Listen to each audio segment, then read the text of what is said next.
है? अरे बता दो ना क्या क्या हुआ था। जिस तरीके से इस जाति के लोगों ने यादव जाति के लोगों की जिस तरीके से चोटी काटी गई, उनको जो है पैर चटवाए गए। देखिए सच्चाई ये है, आप सब सच जानते हो, ऐसा नहीं कि आप लोग नहीं जानते हो। भारतीय जनता पार्टी जातिवादी सरकार है, जातिवादी सरकार है। इसमें सबसे ज्यादा जात के आधार पर फैसले होते हैं। और किसी विभाग को आप देख लीजिए, किसी विभाग को आप देख लीजिए, ये दूसरों पे आरोप लगाते हैं कि जातिवादी हैं।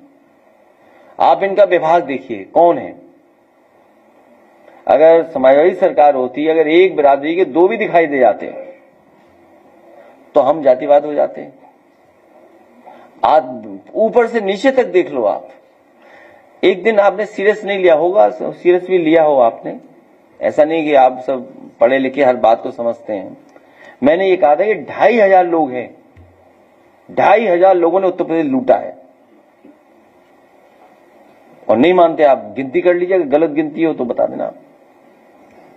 केवल 2500 लोगों ने, 2500 लोगों ने पूरा उत्तर प्रदेश लूट लिया। और वही अन्याय करा रहे हैं, और वही जाति के आधार पर आपको परेशान कर रहे हैं। आप बताइए, प्रतापगढ़ में हमारी पार्टी के जिलाध्यक्ष और उसके परिवार पर 100 मुकदमे, 100 मुकदमे, कोई सुनने वाला नहीं। काहे के आईपीएस, काहे के डीएम, काहे के कुछ, क्या स्थिति पैदा कर दी सोचो आप। 100 मुकदमे हैं, सोचिए आप। रमाकांत यादव जब उनके साथ थे तो माफिया नहीं थे क्या? बीजेपी में नहीं थे रमाकांत? बीजेपी वाले मना कर दें कि बीजेपी में नहीं थे, तब वो माफिया नहीं थे, तब वो रमाकांत जी, उनके प्यारे रमाकांत जी थे।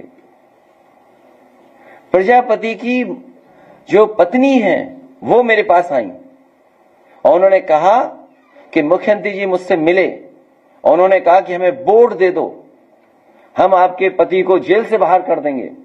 तो इसका मतलब यह हुआ कि भारतीय जनता पार्टी ने उसको फंसाया, प्रजापति को। भारतीय जनता पार्टी ने प्रजापति को फंसाया, जेल भेजा। जब वोट चाहिए था तो उसकी पत्नी से वोट मांग रहे थे भारतीय जनता पार्टी के मुख्यमंत्री, जो आज मुख्यमंत्री हैं, वो वोट मांग रहे थे। ये बात गलत हो तो बता दो आप। मोहम्मद आजम खान साहब की यूनिवर्सिटी बंद करा दी, या उनके साथ जो जो झूठे मुकदमे लिखाए गए। आज मुख्यमंत्री जी भी सुनने में आए, यूनिवर्सिटी बना ली है कोई उन्होंने। मोहम्मद आजम खान साहब चांसलर बने तो हमारे मुख्यमंत्री जी भी चांसलर बन गए उस यूनिवर्सिटी के। अगर जमीन के रेवेन्यू डिपार्टमेंट के जो जमीनें थी, जो सड़कें होती हैं, जो तालाब होता है, या और जमीनें होती हैं, जैसे मोहम्मद आजम खान साहब ने अपने कैबिनेट के फैसले से, सरकार के फैसले से अपनी यूनिवर्सिटी का हिस्सा बनाया, वैसे ही मुख्यमंत्री जी ने हिस्सा बनाया। तो क्या गलत किया मोहम्मद आजम खान साहब ने? योगी जी भी तो बना रहे हैं यूनिवर्सिटी। आप उनके भी जमीन की चीजें चेक करो, जैसे मोहम्मद आजम खान साहब की जमीनों के चेक किए थे आपने। भाई यूनिवर्सिटी में वो भी चांसलर, वो भी चांसलर, उन्होंने भी जमीन ली, उन्होंने भी जमीन ली। अगर उन्होंने 300 एकड़ ली तो उन्होंने 600 एकड़ ली जमीन। आप पता करिए गोरखपुर में कितनी जमीन ले ली।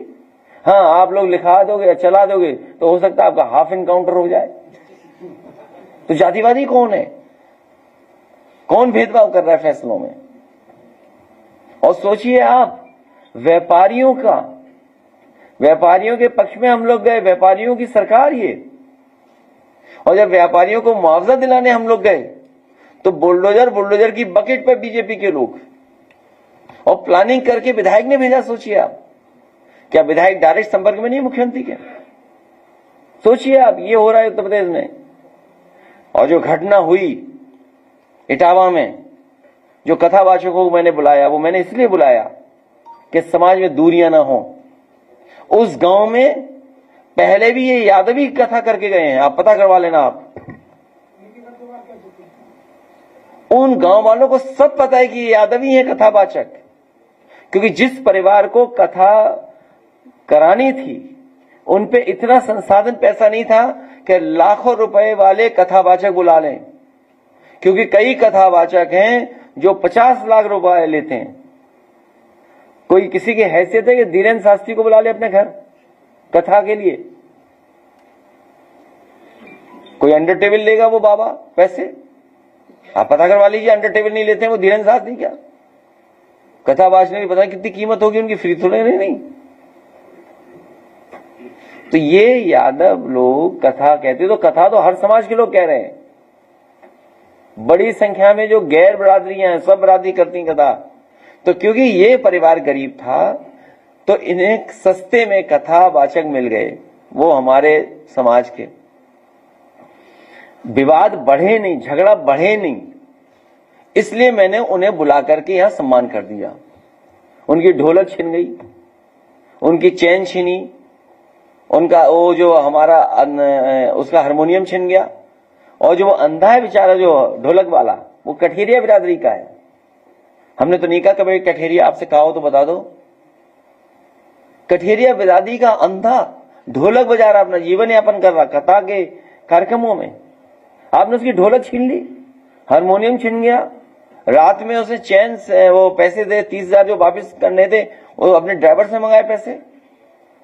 सब गांव वाले जानते थे, लेकिन वहां पर सच बोलने वाला कोई नहीं है, क्योंकि वहां पर एक बीजेपी और जिस पर ये डब्बे ट्रेन चल रहे हैं वो विचारधारा के लोग, पटरी वाले लोग पहुंच गए वहां। इसीलिए उन्होंने अपने जो पीछे रखते हैं कुछ लोगों को, उनको भी आगे कर दिया। झगड़ा ना बढ़े इसलिए मैंने उन्हें बुला लिया था यहां पर, और पूरे गांव को पता था कि ये किस जाति बिरादरी के ये लोग हैं जो कथा कहने आए हैं, क्योंकि यादव कथावाचक उस गांव में पहले भी कथा कह चुके हैं, कोई नए नहीं है। और जो फैलाई बीमारी जिसमें हमारे निर्दोष फंस रहे हैं कई लोग, सोशल मीडिया क्यों नहीं लिखेंगे लोग? सीओ स्वागत में गए, समाजवादियों का स्वागत हो सकता है? बताओ आप खुद सोचिए। पुलिस स्वागत में गई हो, सम्मान से विदा कर दिया हो किसी को। ये सब प्लांटेड लोग हैं। और जो अहीर रेजिमेंट के बारे में मैं बता दूंगा आपको, सोशल मीडिया पे देख लेना आप। हरियाणा के लोग, गुजरात के लोग, राजस्थान के लोग, जितने भी अहीर रेजिमेंट मांग रहे हैं, सब भारतीय जनता पार्टी को वोट देते हैं। सब के सब भारतीय जनता पार्टी को वोट देते हैं। और जिस समय मैंने अपने मैनिफेस्टो में अहीर रेजिमेंट लिखा था और गुजरात रेजिमेंट बनाने के लिए लिखा था, सबसे ज्यादा विरोध तो बीजेपी कर रही थी कि गुजरात रेजिमेंट का नाम क्यों लिख दिया। आप हमारा मैनिफेस्टो मंगाइए 2019 का, उसमें बाकायदा मैंने लिखा था कि समाजवादी सरकार बनेगी तो हम अहीर रेजिमेंट और गुजरात रेजिमेंट जरूर बनाएंगे। उन्हें आपत्ति थी गुजरात रेजिमेंट क्यों बना रहे हो। जितने ये राजस्थान के हैं, हरियाणा के हैं और गुजरात के अहीर रेजिमेंट जो मांगते हैं, वो सब बीजेपी को वोट देते हैं। अगर ये बात सच नहीं है तो पता कर लो आप।